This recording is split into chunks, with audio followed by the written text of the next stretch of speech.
Oui, donc Niki, je vous passe la parole.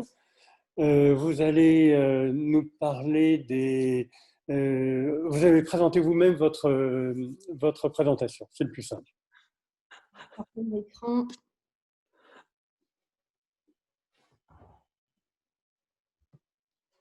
J'espère que vous voyez le diaporama.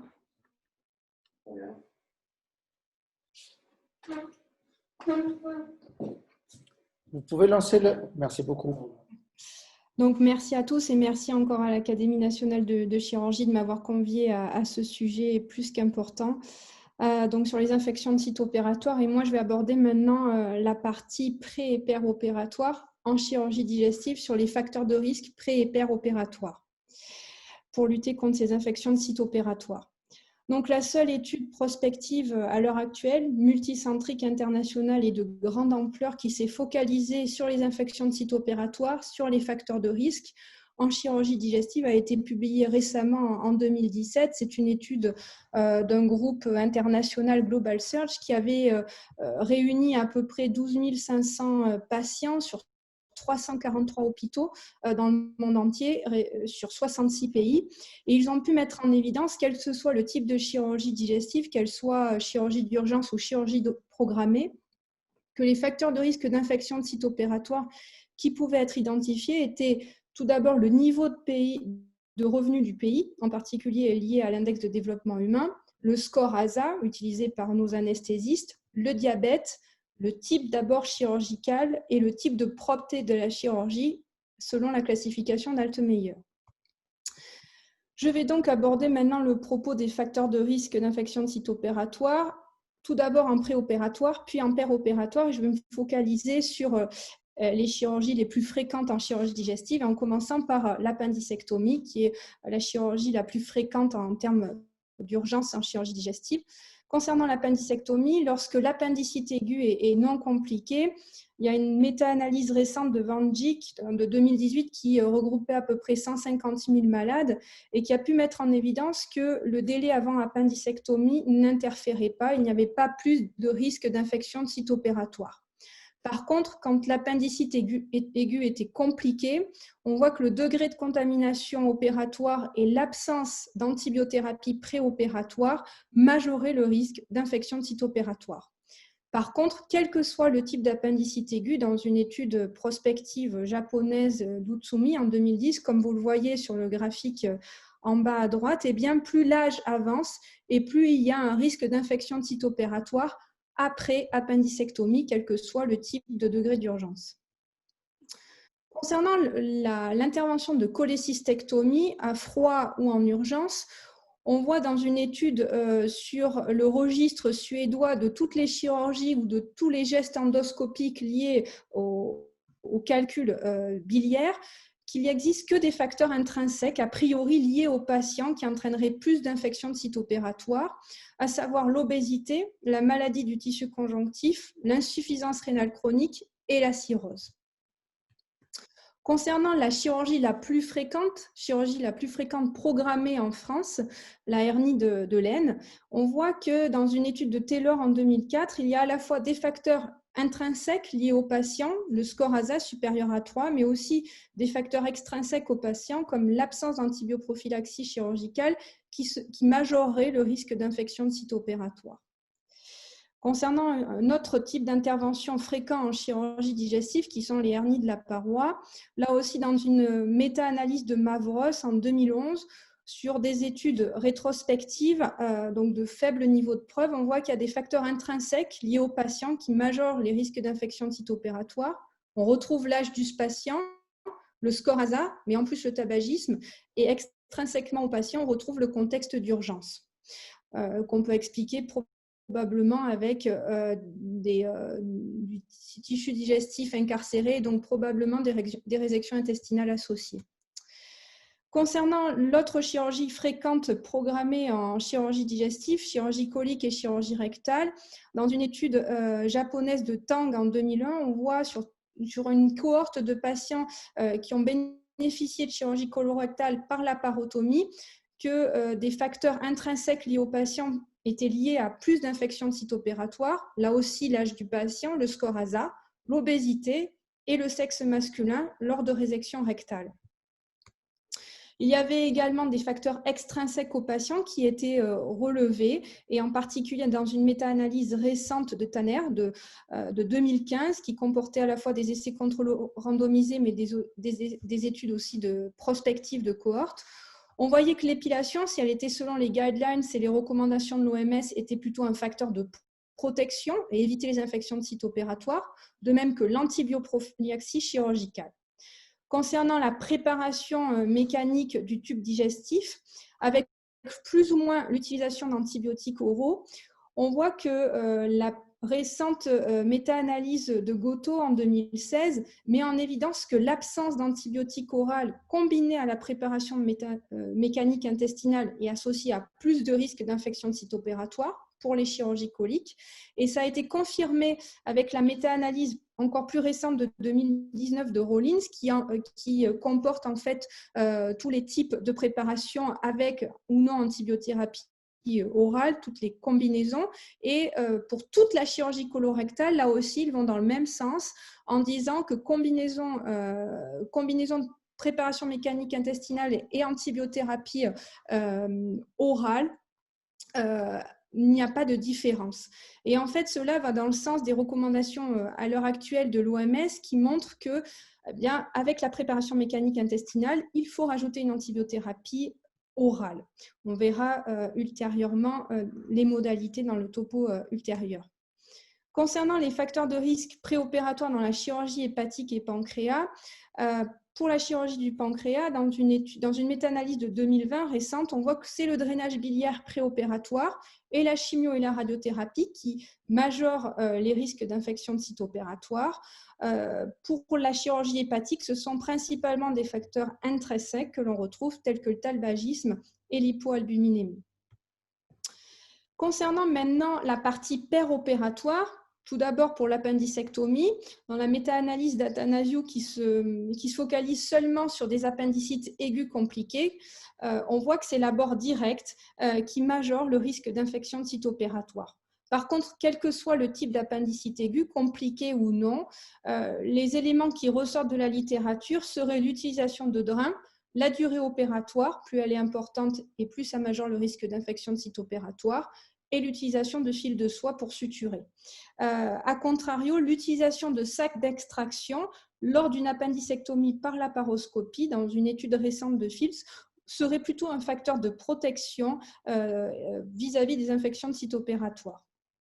Concernant la chirurgie de la vésicule biliaire, on voit qu'en cas de cholécystectomie par laparotomie, par rapport direct, ce qui n'est pas lié au patient, on retrouve là aussi l'utilisation de drains, une classe de contamination supérieure ou égale à 3 et la durée opératoire.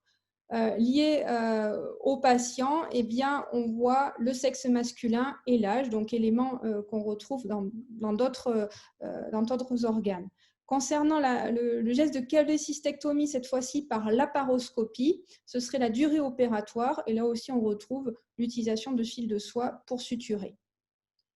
Concernant maintenant la hernie de la paroi abdominale antérieure, là aussi la méta-analyse de 2011 de Mavros montre qu'il y existe principalement des facteurs extrinsèques aux patients, la durée opératoire et le chirurgien en cours de training ou à faible activité qui aurait pratiqué l'intervention.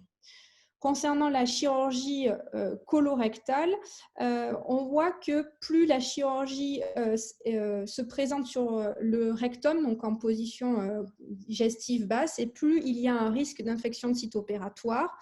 Et la méta-analyse récente de Goto en 2016 montre que majoritairement, c'est lors des résections antérieures du rectum chez les patients de sexe masculin avec un cancer de stade avancé qu'il y aurait plus d'infections de site opératoire.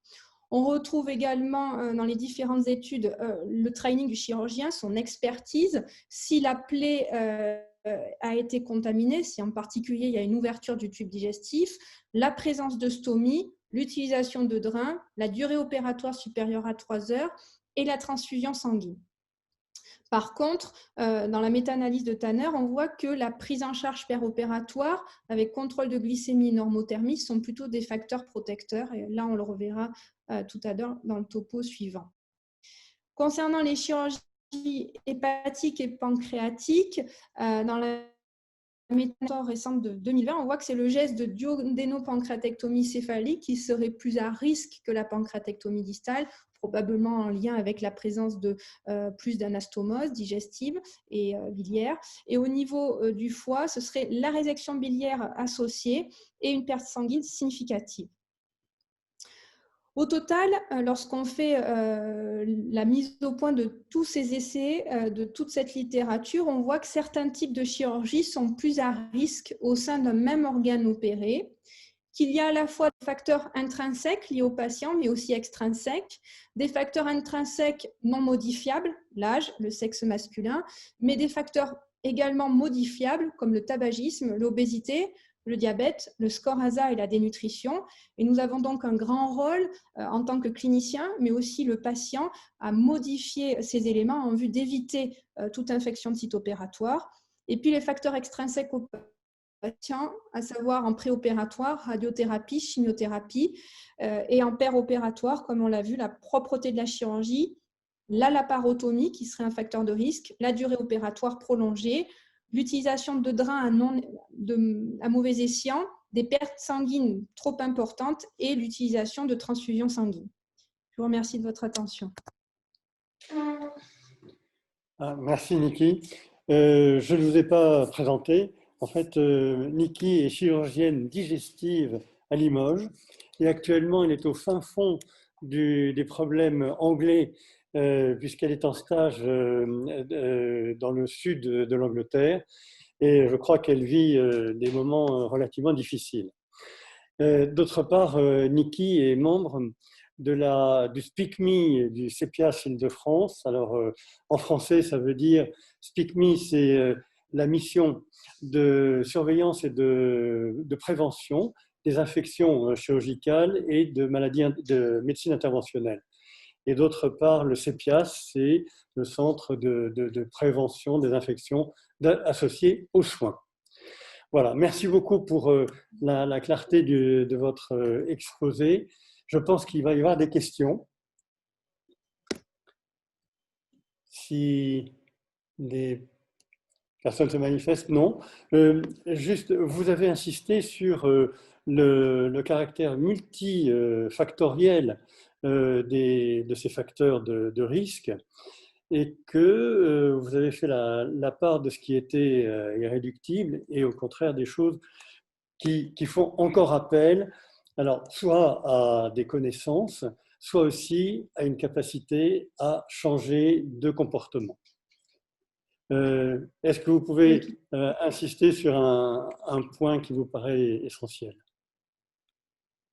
Je pense que, comme je l'ai dit en conclusion, sur les facteurs de risque qui sont modifiables et aux patients en particulier, tout ce qui est tabagisme, obésité, tout ça, je pense que le chirurgien, le patient, on doit faire en sorte de modifier et lorsqu'on est hors chirurgie d'urgence, bien sûr, pouvoir modifier la donne et agir au bon moment pour prévoir une chirurgie au bon instant, entre guillemets, pour éviter au maximum l'infection de site opératoire. Je pense que c'est ce qui est primordial. Après, malheureusement, tous les facteurs de risque non modifiables tels que l'âge et le sexe, on ne pourra pas agir et faire grand-chose là-dessus, mais en tout cas, tous les autres importants, modifiables liés aux patients sont importants et je pense qu'il faut agir et il faut retenir cela et directement lier le patient et lui expliquer et qu'il soit actif en fait à chaque fois.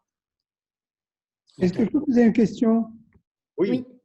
Alors, question pratique. Hein. Tout le monde dit qu'il faut de l'antibioprophylaxie à l'induction anesthésique. Et un malade lambda qui n'a pas de facteur de risque, opéré d'une hernie ou autre chose, et qui a une contamination du site opératoire. Est-ce que le fait d'injecter les antibiotiques au moment de l'incident est utile? Et est-ce que ça a été comparé à ne rien faire dans la littérature? Alors là, je n'ai pas d'éléments dans la littérature, je ne saurais pas vous dire par rapport à la littérature. Le bon sens est me paraît de dire qu'il vaudrait mieux utiliser au moins une injection en paire opératoire au moment où le chirurgien l'explique et le dit à l'anesthésie et à l'équipe pour éviter. On sait très bien que l'ouverture du tube digestif, il y a une translocation immédiate, en particulier sanguine. Donc, je pense qu'en paire opératoire, utiliser une dose d'antibioprophylaxie, je pense que c'est judicieux. Après, je n'ai aucun élément scientifique sur la littérature pour vous énoncer le contraire ou abonder dans ma réflexion. Je vais vous poser une question en termes d'information aux patients. Est-ce qu'il existe des scores de risque infectieux et qu'est-ce qu'ils valent? S'ils existent, est-ce qu'ils valent quelque chose? Pas prédictif. Alors, à chaque fois, on utilise le score NNIS, qui est un score qui prend en compte différents facteurs, qui est utilisé en particulier lors des programmes de surveillance en France sur les infections de sites opératoires, utilisé par le CEPIAS, utilisé par le SPICMI. On voit que plus ce score est important et plus il interagit. En particulier, on intègre à l'intérieur le score ASA. Et je pense que c'est important de le notifier dans le but d'anticiper et de savoir, d'avoir un pourcentage de risque d'infection de site opératoire. Je peux me permettre, ce score n'est pas un score prédictif, c'est un score d'ajustement des taux d'infection. C'est-à-dire qu'en fait, c'est un score qui a une grande valeur épidémiologique sur de retour aux praticiens, etc. Mais ce n'est pas un score individualisé sur un patient. C'est-à-dire que vous avez parlé, par exemple, de la durée opératoire. Oui. Me semble-t-il, la durée opératoire n'est pas dans le NIS. Enfin, je me trompe peut-être. Si, alors c'est ça, c'est la durée opératoire, le stade d'Altmeyer et l'ASA, c'est ça? Oui. Voilà. Mais Pour chaque... le diabète, par exemple, enfin, il y a d'autres facteurs comme ça qui sont quand même des facteurs que vous avez cités, qui sont importants et qui ne permettent pas d'avoir un score individuel, je veux dire, c'est ça. Oui, sauf que dans le score NIS, on a quand même des données comme, comme le score ASA qui sont complètement individuelles. Donc, on peut quand même anticiper et avoir déjà une première image. Je pense que c'est important. Enfin, vous êtes anesthésiste, Monsieur Jaffard, donc je pense que vous avez plus l'habitude que moi. Mais je pense que c'est déjà important d'avoir une première vision. Et le score ASA donne déjà des facteurs de risque d'infection de site opératoire, mais avoir le NIS et en prenant d'autres critères permet d'avoir une vision un peu plus globale, il me semble. Je ne dis pas que c'est un mauvais score, hein, parce que d'une part, le score ASA englobe un certain nombre de pathologies sous-jacentes du patient, hein, y compris un diabète déséquilibré, une hypertension artérielle non équilibrée, un angor déséquilibré, etc., ce qui va permettre aux anesthésistes de le classer de 1 à 5. Malheureusement, on ne peut pas... On peut se dire qu'un patient ASA 3 ou ASA 4, pour une chirurgie de classe 2 ou 3, etc., le risque va être important pour ce patient. Néanmoins, tous les patients qui ont des scores NIS élevés ne font pas forcément des infections, et à l'inverse, des patients ayant des scores ASA 1 peuvent très bien en avoir une. C'est la raison pour laquelle je disais qu'il n'est pas prédictif, mais qu'il permet l'ajustement des taux. Oui. On aimerait bien qu'il y ait un score prédictif. Oui. Ça donne une vision générale, j'allais dire. Après c'est certainement l'appréciation du chirurgien qui reste importante quand même vis-à-vis du risque et, potentiel et ce qu'il va expliquer aux patients. Oui, tout à fait. Oui, tout à fait. Et puis le type de chirurgie également aussi. Bien sûr. Bien. Merci beaucoup.